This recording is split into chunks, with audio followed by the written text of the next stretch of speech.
नमस्कार, मैं हूं प्रमिला दीक्षित। हमारे इस खास कार्यक्रम विरासत में आपका स्वागत है। विरासत में हम आपको लेकर चलते हैं हमारी आस्था के उन स्थलों के दर्शन कराने जिन पर परिस्थितियों ने प्रहार तो किए लेकिन उन्हें हरा नहीं पाई, मिटा नहीं पाई। ये कालजयी हैं, हमारी प्रेरणा है। और आज विरासत में आपको लेकर चलूंगी मैं बाबा केदार के द्वार।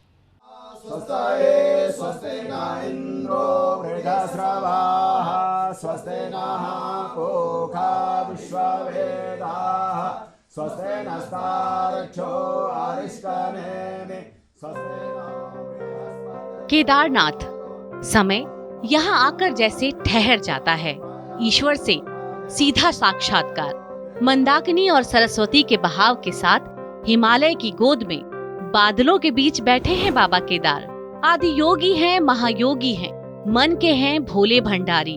रौद्र रूप तांडव है, आदि अनंत सब त्रिपुरारी। देवों के देव महादेव शिव शंकर शंभू बाबा यत्र तत्र सर्वत्र हैं, करें नंदी की सवारी। ये मंदिर भारत के अस्तित्व के प्रतीक चिन्हों में से एक है, लेकिन 10 साल पहले आई त्रासदी ने इस मंदिर और आसपास के पूरे क्षेत्र में जो तबाही मचाई वो शिव जी के तीसरे नेत्र के खुलने की झलक के समान था। विज्ञान, संयोग, सौभाग्य, कुछ भी कह लीजिए, बाबा और नंदी यहाँ अपने भक्तों की प्रतीक्षा में विराजमान रहे। शायद यही संदेश देने के लिए कि आस्था, विश्वास और आस से बड़ा कुछ भी नहीं होता। जीवन आस के साथ आता है। मृत्यु भला कब जीवन से बड़ी हुई है, विनाश कब सृजन से महान हुआ है। 2013 में आई बाढ़ के बाद, 2013 में आई त्रासदी के बाद केदारनाथ का 21 एकड़ में फैला क्षेत्र 13 एकड़ में सिमटकर रह गया। लेकिन भक्त किसी भी सूरत में व्याकुल थे अपने बाबा के दर्शन के लिए। लोगों की इसी अधीरता के बीच साल 2014 में नरेंद्र मोदी ने देश के प्रधानमंत्री पद की शपथ ली। फिर शुरू हुआ केदार धाम का नवनिर्माण। यहाँ की भौगोलिक परिस्थिति और मौसम के हिसाब से केदारनाथ पुनर्निर्माण प्रधानमंत्री नरेंद्र मोदी का ड्रीम प्रोजेक्ट है। प्रधानमंत्री नरेंद्र मोदी के लिए केदारनाथ सिर्फ आस्था का केंद्र नहीं है, वो इसे भारत के पुनर्जागरण का प्रतीक मानते हैं। इसीलिए दिल्ली में भी रहते हुए उन्होंने कई दफा केदारनाथ में हो रहे कामों की ड्रोन के जरिए समीक्षा की है। केदारपुरी को भव्य बनाने में वो कोई कोर कसर नहीं छोड़ रहे।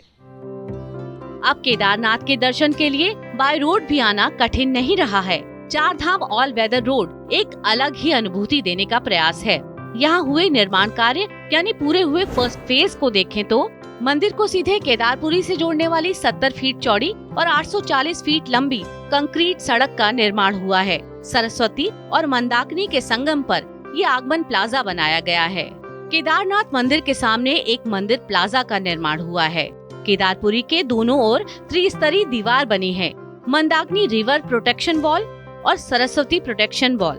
संगम पर तीर्थ यात्रियों के लिए सरस्वती घाट और श्रद्धालुओं और पुरोहितों के लिए घरों का पुनर्निर्माण किया गया है।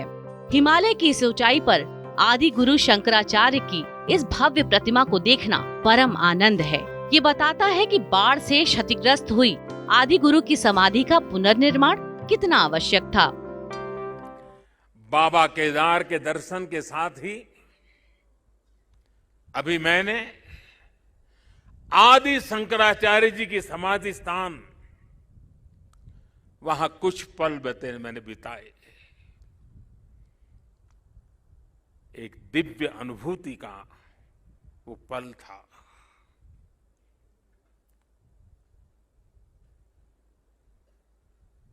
सामने बैठते ही लग रहा था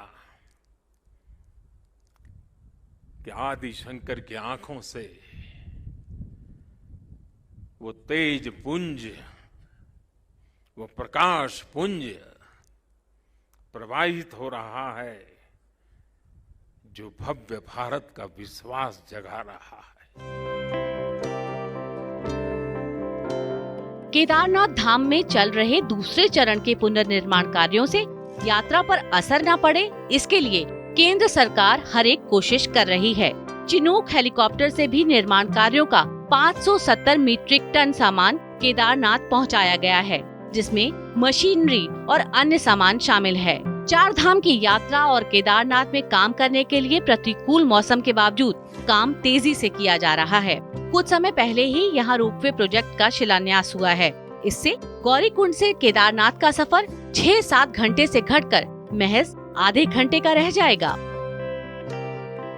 हमारी आस्था के केंद्र हमारी प्राणवायु हैं, हमारी सनातनी संस्कृति की शक्ति हैं। घर में रसोई भी होती है और मंदिर भी, क्योंकि हमारा दर्शन ये कहता है कि भौतिक सुख कभी भी आध्यात्मिक सुख की अनुभूति नहीं करा सकता। हमारा वजूद हमारी विरासत में ही है और इसीलिए केदारपुरी का ये पुनर्निर्माण इस बात को पुख्ता करता है कि भारत अपनी आध्यात्मिक विरासत के लिए चैतन्य है। अगली बार चलेंगे एक और विरासत के दर्शन करने। तब तक विकास के पथ पर चलिए और अपनी विरासत को सहेज कर रखिए। धन्यवाद।